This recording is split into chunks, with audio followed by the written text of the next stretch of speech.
எல்லாருக்கும் ஹாய். இன்றைக்கி சமையலில் நம்ம என்ன ஸ்பெஷல் பார்க்க போகிறோன்னா, மீதம் இருந்த சப்பாத்தியை வச்சு சப்பாத்தி நூடுல்ஸ் எப்படி பண்ணுறதுன்னு பார்க்கலாமா? சப்பாத்தி மிச்சம் இருந்தால் கவலைப்பட வேணாம். இனி இந்த மாதிரி செஞ்சு பாருங்கள். ஒரு சின்ன சைஸ் வெங்காயம் எடுத்து அதை பொடி பொடியாக கட் பண்ணி வச்சுக்கணும். அதை கட் பண்ணி முடித்தோடனே நான் 3 சப்பாத்தி எடுத்திருக்கேன். அந்த 3 சப்பாத்தியை நல்லா இந்த மாதிரி ரோல் பண்ணி இந்த சைஸில் கட் பண்ணி வச்சுக்கணும். நான் கட் பண்ணுறேன் பார்த்தீங்களா? அழகாக அப்படியே நூடுல்ஸ் மாதிரி வரும்.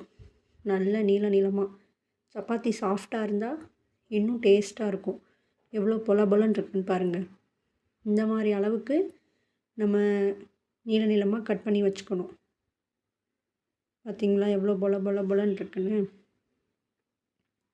இந்த சைஸில் கட் பண்ணி வச்ச உடனே ஒரு பச்சை மிளகா அது நல்லா சின்னதாக கட் பண்ணி வச்சுக்கணும். இந்த மாதிரி இந்த சைஸு கட் பண்ணி வச்சுக்கவும். ஒரு பெரிய சைஸ் தக்காளி இந்த சைஸ் நான் எடுத்திருக்கேன் பார்த்தீங்களா? இந்த சைஸ் தக்காளி எடுத்து அதை நல்லா பொடி பொடியாக கட் பண்ணி வச்சுக்கணும். கட் பண்ணவுடனே அடுப்பு ஆன் பண்ணிவிட்டு அதில் ஒரு கடாய் வச்சுக்கணும். கடாய் வச்சு தேவையான அளவு ஆயில் ஊற்றிக்கணும். உங்களுக்கு எவ்வளோ தேவையோ அவ்வளோ ஆயில் ஊற்றிக்கோங்க. அதுக்கப்புறம் வெங்காயம் ப்ளஸ் பச்சை மிளகா இது ரெண்டையுமே சேர்த்து போட்டு நல்லா வதக்கணும்.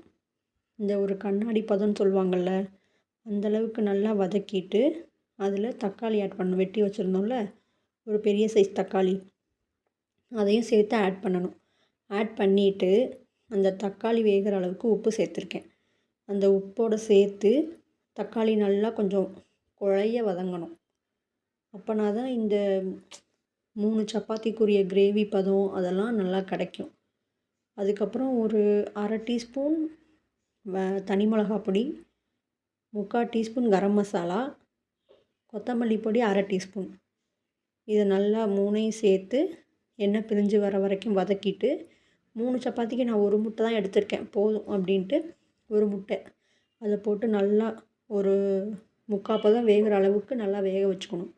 அந்த கொஞ்சம் கொலன்னு இருக்கிற ஸ்டேஜில் நம்ம வெட்டி வச்ச சப்பாத்தியை போட்டுடணும். சப்பாத்தியை போட்டுட்டு அது உடையக்கூடாது சப்பாத்தி. அந்தளவுக்கு கொஞ்சம் நல்லா கிண்டிக்கணும். அப்போனா தான் நம்மளுக்கு நூடுல்ஸ்லையும் வரும். அப்படியே கொத்து பரோட்டா மாதிரி இருக்கும். இந்த சப்பாத்தி சாப்பிட்ற மாதிரியே இருக்காது. அப்படியே கொத்து பரோட்டா சாப்பிட்ற மாதிரி இருக்கும். ஏன்னா வெங்காயம் தக்காளி என்ன ஒன்று சால்னா மட்டும்தான் இருக்காது.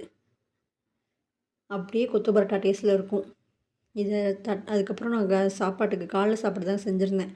தட்டில் எடுத்து போட்டு மேலே கொஞ்சம் பெப்பரை தூவி சாப்பிட்டோன்னா அம்புட்டு ருசியாக இருக்கும். சாப்பிட்டு பாருங்கள். செஞ்சு சாப்பிட்டு பாருங்கள். நான் இப்போ சாப்பிட்டு பார்க்குறேன். செம்ம டேஸ்ட்டு. நீங்களும் செஞ்சு பார்த்துட்டு சொல்லுங்கள்.